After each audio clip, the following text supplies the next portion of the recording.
गांव में तो सब जगह अकाल की परिस्थिति हो गई है। लगता नहीं कि अब इस गांव में ज्यादा दिन रुकना उचित होगा। काम के लिए बाहर गांव तो जाना ही पड़ेगा। भूषण काम की तलाश में दूसरे गांव की ओर निकल पड़ता है। चलते चलते वह विजयपुर गांव में आ जाता है। वहां उसका रहने का कोई ठिकाना नहीं था और उसके पास कोई काम भी नहीं था। चलते चलते वह एक अमीर किसान जगत सेठ के पास आ पहुंचता है। सेठ जी, मैं भूषण दूसरे गांव से आया हूँ। हमारे गांव में अकाल की परिस्थिति हो गई है। लोगों के खेत सूखे पड़े हैं। गांव में बूंद बूंद पानी के लिए लोग तरस रहे हैं। अगर मुझे आपके पास कुछ काम मिल जाएगा तो बहुत कृपा होगी बड़े भाई। अरे रे, लगता है तुम्हारी हालत बहुत खस्ता हो गई है। ठीक है, वैसे मेरे पास एक काम तो है और लगता नहीं कि तुम वो कर पाओगे। सेठ जी, आप चिंता ना करें। मुझे आप कोई भी काम दे सकते हैं। मैं वो काम पूरी मेहनत और ईमानदारी से करूँगा। अच्छा ठीक है भूषण, तो कान खोल कर सुन लो। मेरे पास 50 गायें और 50 भैंसे हैं।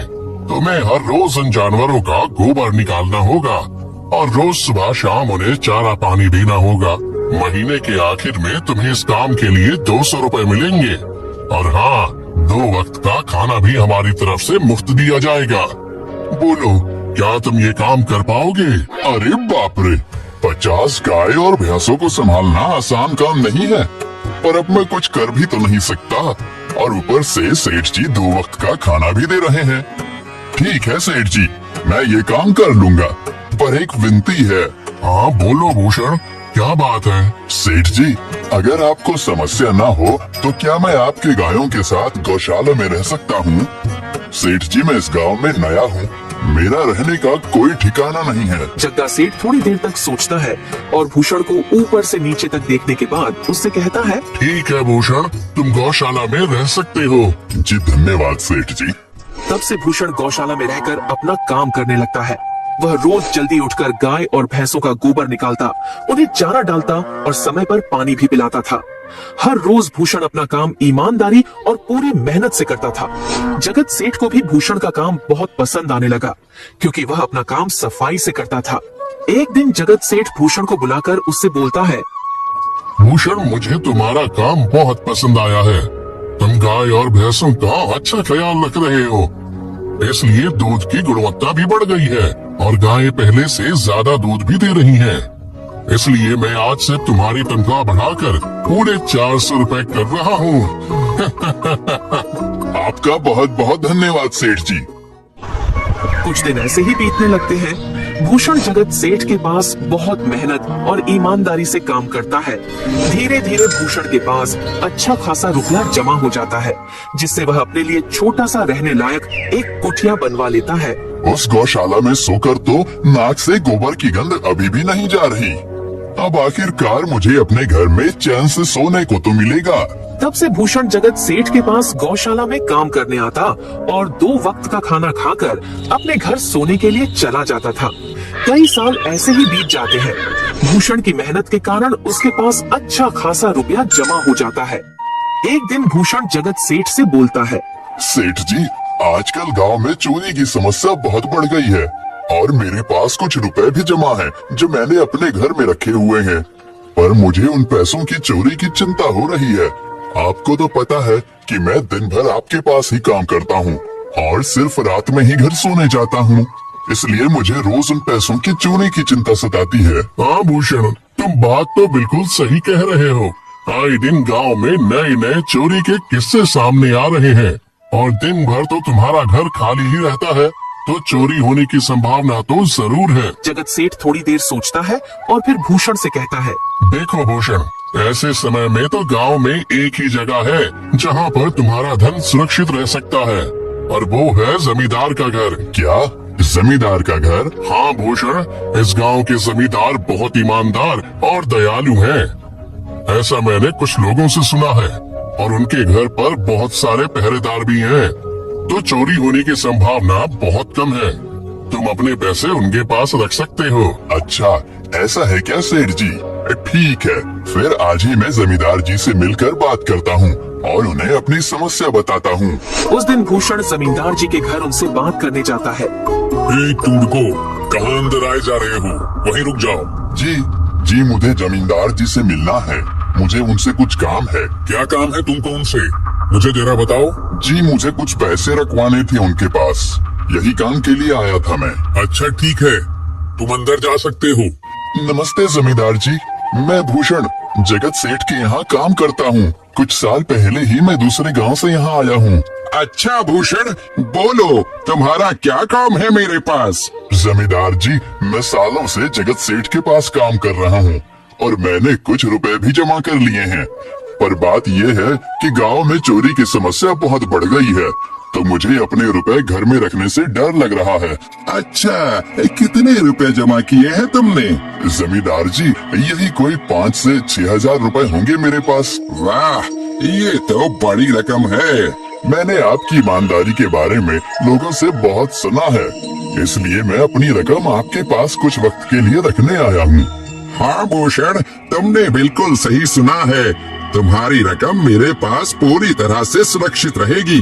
तुम अब चिंता ही छोड़ दो, मैं सब देख लूंगा। भूषण अपने पैसों की थैली जमींदार को दे देता है। ये पूरे 5,800 रुपए हैं, आप गिनकर देख लीजिए। गिनने की क्या जरूरत है? तुम तो जगत सेठ के आदमी हो, मुझे तुम पर पूरा विश्वास है। जमींदार जी, आपका बहुत बहुत धन्यवाद। अब मुझे चोरों का कोई डर नहीं है, क्योंकि मेरे पैसे सुरक्षित हाथों में हैं। अरे भूषण, कोई बात नहीं, धन्यवाद तो मुझे बोलना चाहिए, जो तुम मेरे पास आए अपने रुपए रखने के लिए। भूषण अपने पैसे जमींदार को देकर अपने घर चला जाता है। हाँ भूषण, तुम्हारे पैसे मेरे हाथों में ही अच्छे लगते हैं। ऐसे ही भूषण ईमानदारी और मेहनत से जगत सेठ के यहाँ काम कर रहा था। देखते ही देखते 2 साल ऐसे ही बीत जाते हैं। एक दिन भूषण सोचता है, अब बहुत साल हो गए जगत सेठ के यहाँ काम करते हुए। वैसे सेठ जी तो बहुत अच्छे इंसान हैं, पर सोच रहा हूँ कि खुद की जमीन लेकर उस पर मेहनत करूँ, तभी मैं बड़ा आदमी बन सकता हूँ। अब जो मेरे पास थोड़े कुछ पैसे हैं और जो जमींदार के पास कुछ पैसे संभालने के लिए दिए हैं, वो जमा करके थोड़ी जमीन खरीद लूंगा। आज ही जमींदार से मिलने जाता हूँ और अपने रुपए मांगता हूँ। ये सोचकर भूषण जमींदार जी के घर चला जाता है। जमींदार जी, मैं अपने रुपए वापस लेने आया हूँ। आपके पास मैंने 5,800 रुपए दिए थे संभालने के लिए। अरे भाई साहब, मैंने पहचाना नहीं आपको, वैसे कौन हो आप? अरे जमींदार जी, मैं भूषण हूँ। पिछले साल मैंने आपको पैसे संभालने के लिए दिए थे, याद आया कुछ?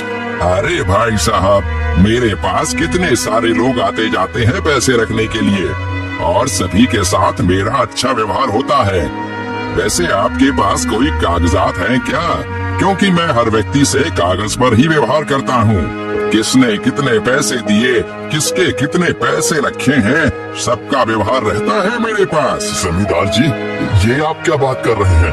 आपकी ईमानदारी देखकर ही मैंने आपको पैसे दिए थे संभालने के लिए, और आप अब ऐसी बातें कर रहे हैं। कृपया करके मेरे पैसे मुझे वापस कीजिए। हाँ भूषण, मैं ईमानदारी से ही काम करता हूँ, इसलिए तो तुमसे मैं डॉक्यूमेंट्स मांग रहा हूँ। क्या तुम्हें पता नहीं, जब तुम किसी से पैसों का व्यवहार करते हो तो तुम्हें स्टाम्प पेपर पर लिख कर देना पड़ता है। तुम किसी से भी पूछ सकते हो। नहीं जमींदार जी, मैं आपके पैर पड़ता हूँ, कृपया करके मेरे रुपए मुझे दे दीजिए। बड़ी मेहनत से मैंने वो पैसे जमा किए थे, मुझ पर ऐसा अन्याय ना करें। अरे क्या ये झूठ मूठ का रोना धोना लगाया है? लगता है तुम ढोंगी हो और मेरी ईमानदारी और भोलेपन का फायदा उठाकर मुझसे ये रुपए लेने आए हो। रुक, तुझे अभी सबक सिखाता हूँ। जमींदार अपने आदमियों को बुलाकर भूषण की पिटाई करने को कहता है। इसे तब तक मारो जब तक ये बेहोश न हो जाए। इस 2 कौड़ी के आदमी ने मेरी ईमानदारी पर सवाल उठाया है, इसे छोड़ना मत। जमींदार के आदमी भूषण को डंडे से खूब मारते हैं। फिर भूषण दुखी होकर अपने घर चला जाता है। भूषण के शरीर पर घाव के निशान स्पष्ट दिखाई दे रहे थे। 2 दिन से भूषण घाव के दर्द के कारण जगत सेठ के घर काम के लिए नहीं जा पाता है, इसलिए अगले दिन जगत सेठ भूषण के पास आ जाते हैं। वह देखते हैं कि भूषण खाट पर सो रहा है और वह बड़ा ही चिंता में नजर आ रहा है। भूषण भाई, तुम 2 दिन काम पर नहीं आए, क्या हुआ भाई? तबीयत ठीक है ना तुम्हारी? कुछ समस्या है क्या? अरे सेठ जी, आप खुद यहाँ आए हो, आप खबर भिजवाते तो मैं खुद चला आता। अरे भूषण, कोई बात नहीं। तुम्हें देखकर लगता है तुम बीमार हो। क्या हुआ है तुम्हें? जगत सेठ, क्या बताऊं, जिस जमींदार के पास पिछले साल मैंने अपने पैसे संभालने को दिए थे, वो आज मुझे पैसे वापस नहीं करना चाहता। वो बहुत लालची इंसान है, वो लोगों को ठग रहा है। और जब मैंने बाद में गिड़गिड़ाना शुरू किया तो उसने डंडे से मार मार कर मेरी पिटाई करवा दी और मुझे वहाँ से धक्के मार कर निकाल दिया। अरे बाप रे, ये तो बड़ा ही गंभीर विषय है। मैंने तो जमींदार के बारे में अच्छा ही सुना था, पर मुझे भी नहीं पता था कि वो इंसान इतना गिरा हुआ है। तभी मैं सोचूं, हर साल उसकी संपत्ति इतनी ज्यादा कैसे बढ़ रही है। मुझे माफ कर दो भूषण, मैंने ही तुम्हें जमींदार के पास जाने को बोला था। गलती तो मेरी भी है। नहीं जगत सेठ, आप तो मेरा अच्छा ही सोच रहे थे। ये तो उस जमींदार का लालच है। अब लगता नहीं मेरे पैसे उस जमींदार से वापस मिलेंगे भी। भूषण, मेरे पास एक तरकीब है जिससे मैं तुम्हारे पैसे तुम्हें वापस दिला सकता हूँ। जगत सेठ भूषण के कान में सारी तरकीब बताता है। ठीक है सेठ जी, हे ऊपर वाले, ये तरकीब कामयाब होने दीजिए। अगले दिन जगत सेठ बहुत सारे पैसों को एक सूटकेस में भरकर खुद जमींदार के घर जाता है। अरे जगत सेठ, आज आप खुद यहाँ? बोलो भाई, इस गरीब के घर कैसे आना हुआ?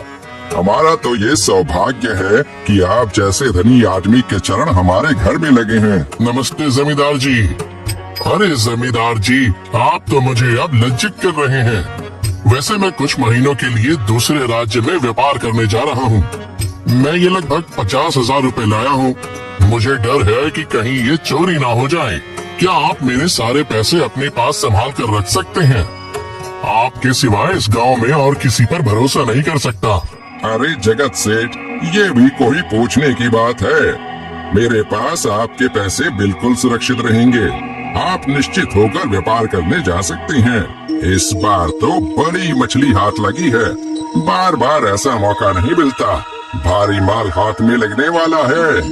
तभी वहाँ पर भूषण आ जाता है। अरे भूषण, तुम? अच्छा हुआ तुम आ गए। मैं तुम्हारे पास ही आने वाला था।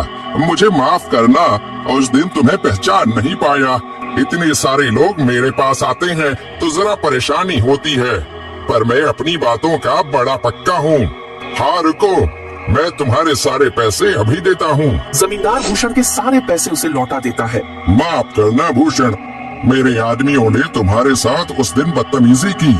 मैं आज ही उनको काम से निकालता हूँ। भूषण बिना कुछ बोले वहाँ से चला जाता है। अरे क्या बात है जमींदार जी, आप तो अपने बातों के बहुत पक्के हैं। तो ठीक है, मैं अपने सारे पैसे आपके पास रख सकता हूँ। जगत सेठ इतना बोल ही रहा था कि तभी वहाँ जगत सेठ का नौकर आ जाता है। मालिक, अब आपको बाहर के राज्य में जाने की कोई जरूरत नहीं है। अभी अभी व्यापारियों का संदेश आया है और उसने कहा कि वो खुद हमारे गांव आ रहे हैं। अरे ये तो बहुत बढ़िया बात हुई। अब मुझे इतनी दूर नहीं जाना पड़ेगा। सुन रहे हो जमींदार जी, व्यापारी यहाँ आ रहे हैं। अब मुझे नहीं लगता कि ये पैसे आपके पास रखने का कोई मतलब होगा। चलो, आपका बहुत बहुत धन्यवाद। आपने इतनी ईमानदारी दिखाई मुझे।